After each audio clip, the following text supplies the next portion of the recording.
Black holes are the largest collections of pure, violent energy in the universe. If you come too close, they'll devour you and add your energy to their collection. And so, the energy is lost to us forever. Or is it? It turns out there's a universe cheat code, a way of powering civilizations until the very death of everything, or of constructing the largest bomb in the universe. But how? Didn't we learn that all energy is trapped forever in black holes, even light? This is true. Everything you think you know about the weirdest thing in the universe is about to get weirder for one simple reason. Black holes are spinning. Why black holes spin? When really massive stars their cores collapse under their own gravity into black holes. This means something very big becomes very, very tinny, like the tiniest anything can be in this universe. But stars are rotating, and a fundamental property of our universe is that things that are spinning don't want to stop spinning. We call this angular momentum. And this angular momentum can't go away. A big thing that spins and becomes smaller spins faster. So, as the core of a star collapses, its momentum makes it spin faster and faster and faster until it collapses into a black hole.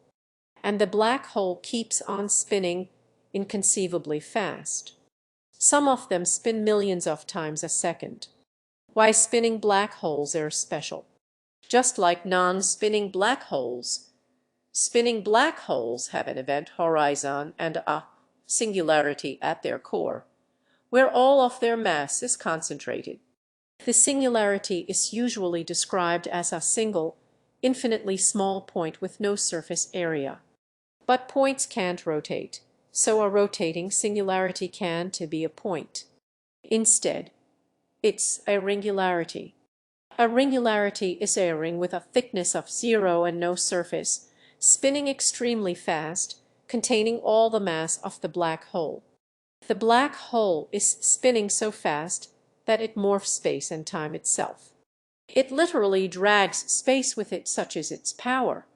This creates a new and super weird region of space-time, the ergosphere, which envelops the black hole. If space and time are completely broken inside the event horizon, then they only have broken inside the ergosphere. Inside the ergosphere, nothing makes sense. It's possible to enter it and then leave it again, but it's probably not a great experience. You can imagine it like this. Falling into a static black hole is like sliding down a hole. Being inside the ergosphere of a spinning black hole is like spiraling down a deadly drain. Spinning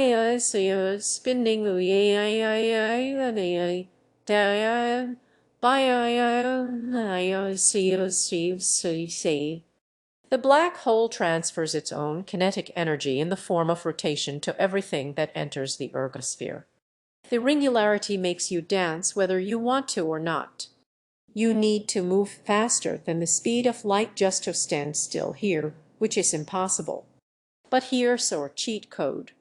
We can steal this energy. And there's a lot of energy to steal. How to steal energy from a monster? Take the supermassive black hole at the center of the Milky Way. We could steal as much energy from it as every single star in the Milky Way emits in a billion years combined. The easiest way to steal this energy is, oddly enough, to drop something into the black hole. We've seen that the ringularity forces energy on us when we enter the ergosphere, which is a lot like being in a whirlpool with space-time rushing around and around. If you're clever, you can use the water to your advantage and swim faster than before. In practice, this means sending a rocket into the ergosphere and making a trade with the black hole. We give it some mass energy, and it gives us some of its rotational energy. But it's not a fair trade. We get the better deal. Normally, if you fire a rocket, you exchange chemical energy for kinetic energy. This is like pushing yourself forward in a swimming pool.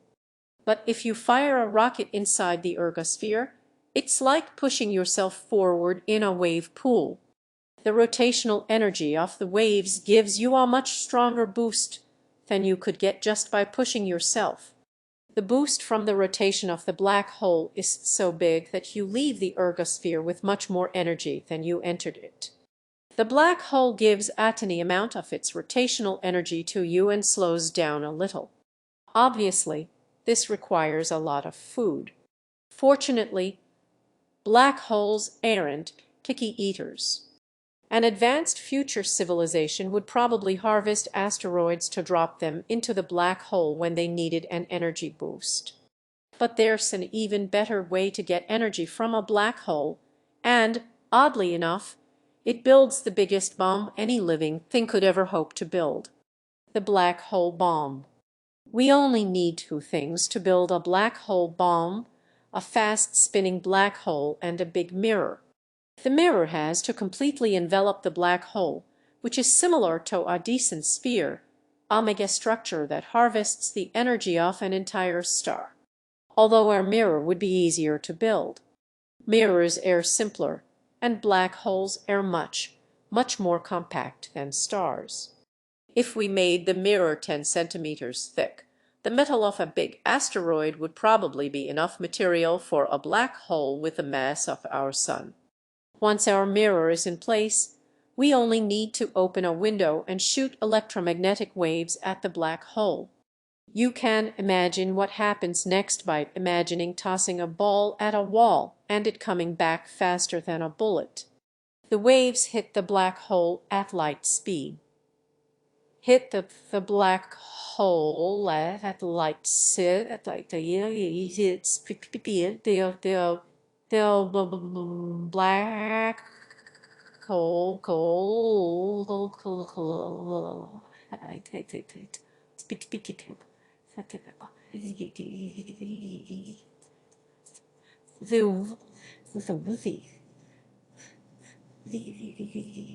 hole wave hit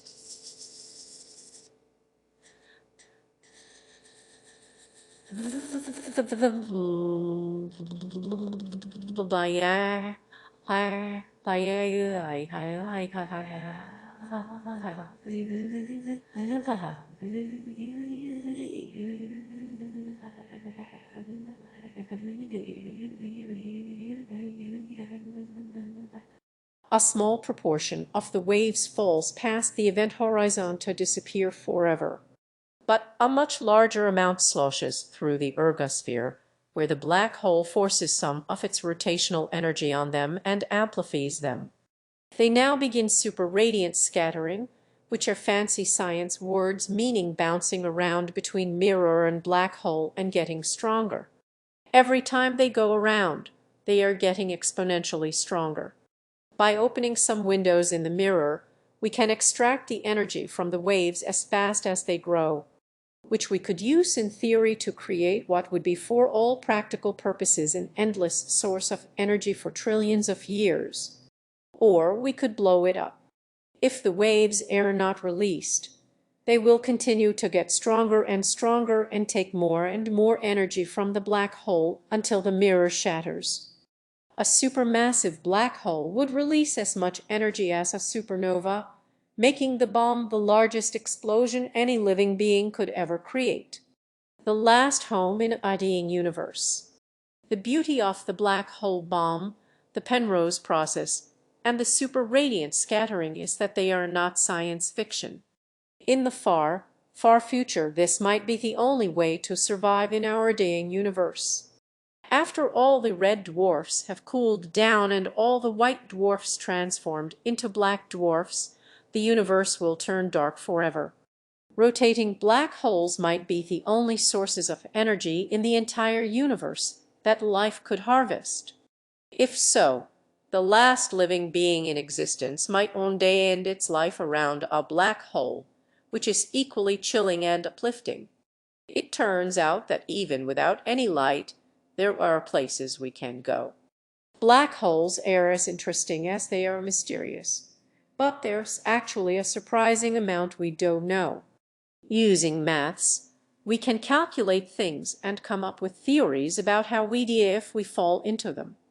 If you are the sort of person who gets excited about maths and calculating these things for yourself, our friends at Brilliant have put together a fantastic black hole quiz to help you get your head around them. Brilliant is a problem-solving website that teaches you to think like a scientist by guiding you through the problems. They take concepts like these, break them up into bite-sized pieces, present clear thinking in each part, and then build back up to an interesting conclusion. If you visit brilliant.org/nutshell or click the link in the description, you can sign up for free and learn all kinds of cool stuff. And as a bonus for Kurzgesagt viewers, the first 688 people will also get 20 off their annual membership. If you want to truly learn about black holes and support Kurzgesagt, this is one of the best ways to do it.